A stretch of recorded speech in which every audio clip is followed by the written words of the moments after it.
Qui l'eût cru? Qui l'eût cru? 2 mois après le début de sa saison, le Canadien se trouvait au même endroit qu'il était depuis 3 ans, dans la cave.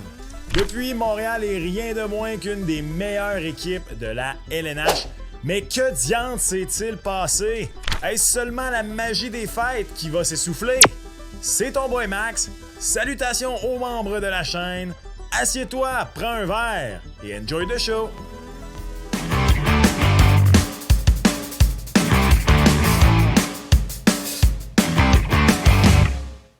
What's up tout le monde, c'est ton boy Max. Le 9 octobre, le Canadien a débuté sa saison avec un bang! Une victoire de 1-0 contre les Maple Leafs où, soyons honnêtes, Monty a volé le show.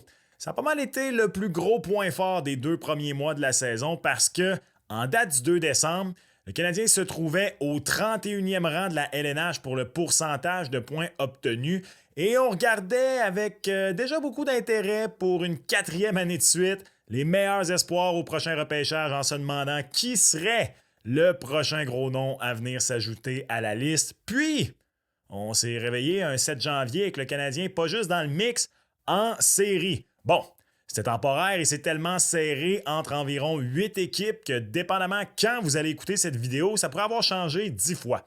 L'important, par contre, c'est que le Canadien est dans le mix. Comment sommes-nous arrivés là? Progression naturelle attendue d'une reconstruction?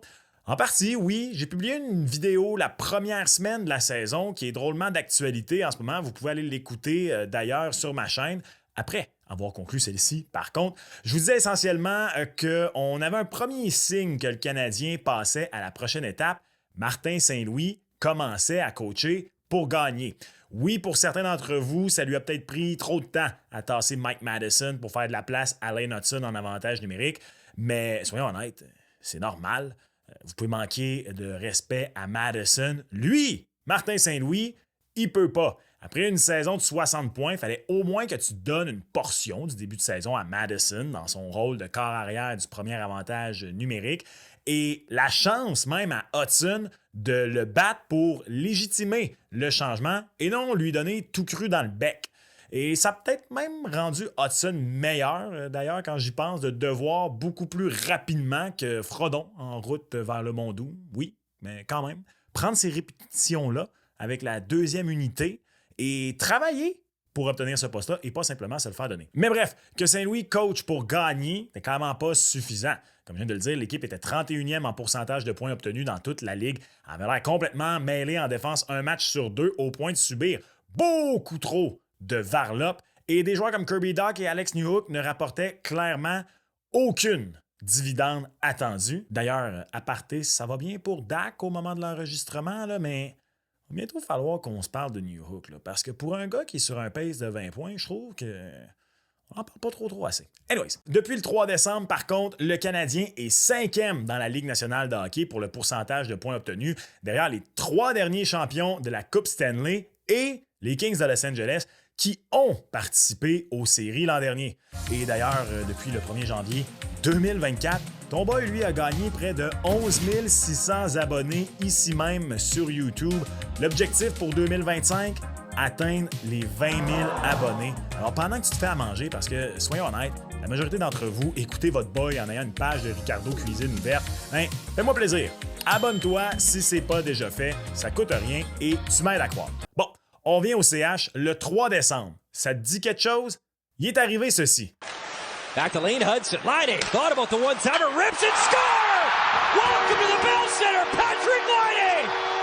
Oui, le 3 décembre, c'est le soir où Patrick Laine a fait ses débuts avec le Canadien et c'est depuis précisément ce moment-là où l'équipe fait partie des 5 meilleurs de la LNH. Est-ce que Patty Laine, à lui seul, a complètement changé la dynamique de l'équipe? Non. D'abord, au moment de l'enregistrement de cette vidéo, Laine a raté les 3 derniers matchs de l'équipe qui en a remporté 2 sur 3. Ensuite, autant que vous aimez Laine, et avec raison, le gars snipe sans bon sens, il fait la différence sur l'avantage numérique. Mais jusqu'ici, à 5 contre 5, on ne parle pas d'un gars qui fait passer une équipe de 31e à 5e à lui seul. Il n'est quand même pas la version 2015 de Carey Price. Et d'ailleurs, après les débuts de Laine, le CH a quand même subi sa dernière dégelée à ce jour. Et peut-être la pire, celle de 9-2 contre les Pingouins. 2 semaines plus tard, par contre, Kent Hughes fait sa première transaction intra-saison dans le but d'améliorer l'équipe dans l'immédiat de son règne. Arrive Alexandre Carrier des Prédateurs en retour de Justin Barron. Transaction que j'aimais beaucoup pour ce qu'elle était, ce qui m'avait entre autres valu ce beau commentaire de la part de Sonny Baudouin. Allô, Sonny. Non, mais blague à part, 7 victoires, 2 défaites, l'affiche du Canadien depuis l'arrivée de William Carrier. Oui, un défenseur de deuxième paire, mais des fois, ce genre de joueur arrive, puis non, c'est pas Connor McDavid, c'est même pas, je sais pas moi, Elias Peterson ou JT Miller qui sont dans les rumeurs de transaction présentement, mais ce genre de joueur-là arrive, allège la charge des autres comme il le fait, contribue au-delà de son simple rôle de par sa présence. Soudainement, la paire qui forme avec Kaiden Guhle en est une très bonne deuxième. Madison et Hudson en forment une autre dangereuse. Oui, parfois autant pour le CH que l'autre équipe, mais jusqu'ici, largement à la faveur de l'équipe de Martin Saint-Louis. Et bang!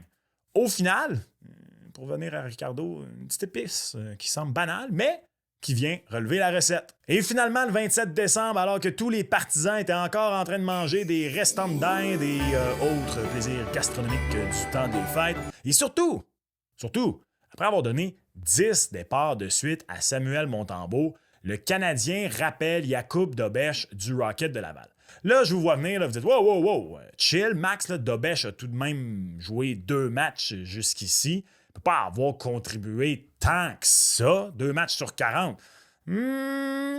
Écoutez, on ne saura jamais ce que ça aurait donné si Kaiden Primo avait été entre les poteaux pour 1 ou 2 matchs dans la séquence de 6 rencontres sur la route. Avec des si, on met Paris en bouteille. Mais dites-vous ceci. En 11 départs cette saison, en haut, Kaiden Primo a donné moins de 3 buts. 0 fois. En 2 départs, Dobeš a donné 1 but au total. Jeu blanc pour débuter la carrière dans le show. Et pas contre des pieds de céleri, là. Contre la 5e et 10e meilleure attaque de la Ligue, l'Avalanche et les Panthers respectivement.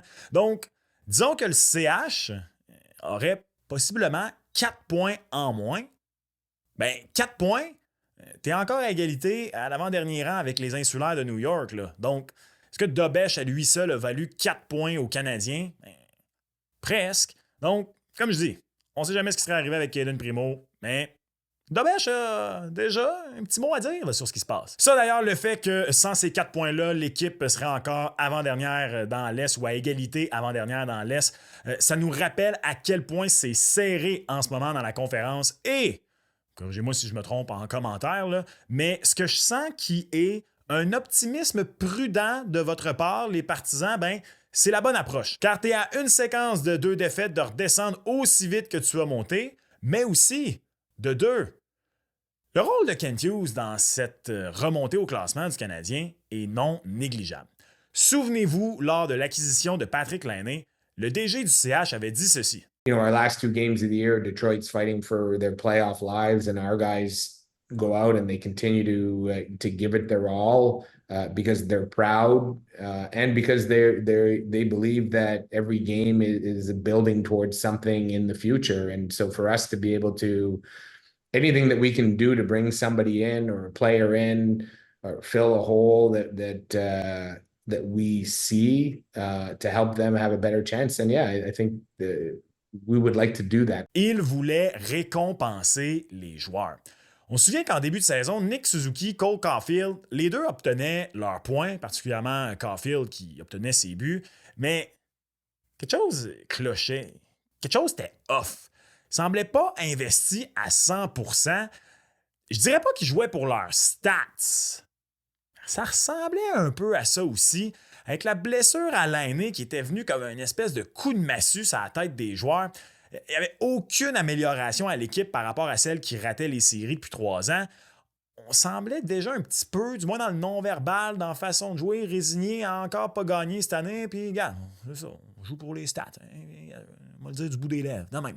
Puis, retour de Laine, arrivée de Carrier, brasser les cartes pour remplacer un deuxième gardien qui ne fait pas le travail. Arrive un gardien format géant, confiant, intimidant, qui a faim. Kent Hughes a pris des décisions pour aider l'équipe à atteindre l'objectif qu'elle s'était fixé publiquement en début de saison. Le mix!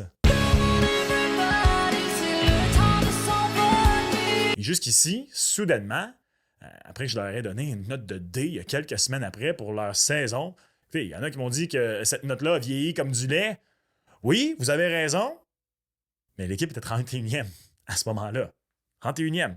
Le Canadien est passé d'une équipe qui allait rater sa saison à une qui joue de façon inspirée, qui a, dans l'apparence du moins, pris un pas de géant dans sa reconstruction. Et d'ailleurs, je dis dans l'apparence pour encore une fois 2 raisons. La première, je crois que même le pire détracteur de l'équipe, mettons votre oncle, qui était fan des Nordiques et qui est maintenant fan des Bruins, s'il regarde le Canadien jouer depuis maintenant un peu plus d'1 mois, il n'a pas le choix de l'admettre.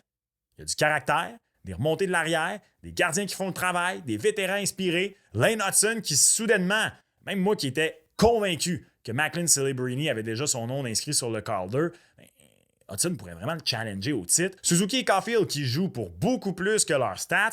Kirby Dach qui tranquillement, pas vite peut-être, sort de sa coquille. Alex Newhook et Christian Dvorak qui... Bon, OK, quand même pas Alex Newhook et Christian Dvorak, là, mais bref, pour vrai, l'équipe joue bien. Ceci dit, et deuxièmement, le prochain mois va nous donner la vraie réponse pour le Canadien.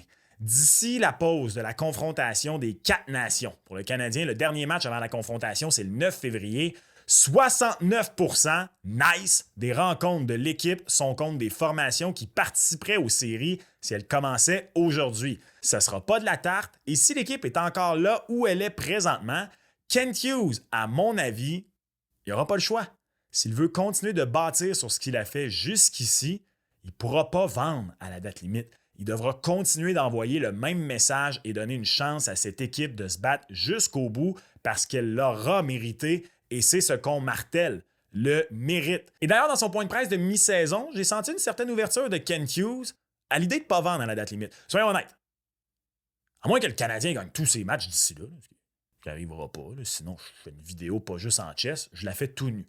Vous verrez pas, là, je vous montrerai, mais je vous promets, je serai tout nu. Là. Si le Canadien gagne tous ses matchs d'ici la pause des 4 nations, vidéo tout nu. Voilà, c'est dit. Bref, à moins que le Canadien gagne tous ses matchs, il ne va pas acheter. Mais ne serait-ce que de ne pas vendre, ben déjà, ce serait un bon message envoyé à l'équipe. Écoutez, vous êtes bon cette année. Oui, je pourrais peut-être aller chercher un petit espoir, un petit pour David Savard, pour Armia, quelque chose. Mais non, regardez, ça va valoir plus dans le long terme l'expérience que vous allez chercher en vous battant pour une place en série et qui sait peut-être même, c'est encore très tôt, mais participer aux séries, mais là, n'allons pas là tout de suite. Là. Hein? Optimisme prudent, le mot-clé ici, prudence. Bref, ça a le temps de changer d'ici là et on s'en reparle dans 1 mois parce que ça va vraiment pas être facile de faire ça. Mais, comme je dis, j'ai senti la petite ouverture de Kent Hughes dans son point de presse de mi-saison à cette idée-là de pas nécessairement vendre à la date limite. Donc voilà pourquoi je pense que le Canadien connaît ses meilleurs moments depuis, 5 ans. Ça part d'en haut. Kent Hughes et Martin Saint-Louis qui envoient les bons messages, les troupes suivent, des bons vétérans qui offrent du jeu inspiré, Lane Hutson qui amène un vent de fraîcheur et qui est déjà, honnêtement, va être presque déjà une superstar comme on n'a pas vu à Montréal depuis longtemps. D'ailleurs, il y en a un autre qui s'en vient en Ivan Demidov, just saying. Bref, c'est pour ça que je pense que l'équipe a remonté au classement comme ça, tout bonnement, en milieu de saison après avoir été 31e après 2 mois. Toi, qu'est-ce que tu en penses? D'abord, est-ce que le CH peut réellement se battre pour une place en série? Est-ce que tu es d'accord que si l'équipe continue sur son lancée, Kent Hughes n'aura pas le choix de ne pas liquider à la date limite? Également, quelle recette tu t'es faite en écoutant cette vidéo? Laisse-moi savoir en commentaire. Parlant de date limite, Kent Hughes doit, à mon avis, prolonger Jake Evans. Écoute cette vidéo disponible sur ma chaîne pour savoir pourquoi. Et comme toujours, on se reparle lors d'une prochaine vidéo. Ciao!